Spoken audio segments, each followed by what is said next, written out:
টাকা দিয়ে যদি সবই হতো তাহলে মুকেশ আম্বানির ছোট ছেলে অনন্ত আম্বানি এত মোটা হতোই না। কিন্তু আপনারা কি জানেন অনন্তের এত ওজন বেড়ে যাওয়ার প্রধান কারণটা কি? অনন্তের সিভিয়ার অ্যাজমা রয়েছে।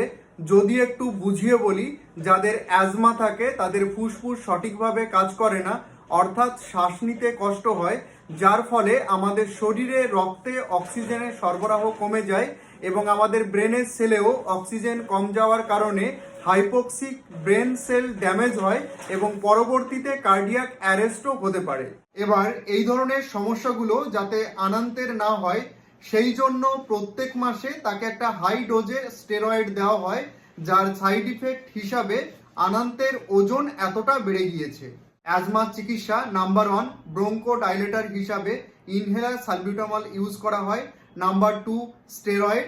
Number 3 anti inflammatory drug.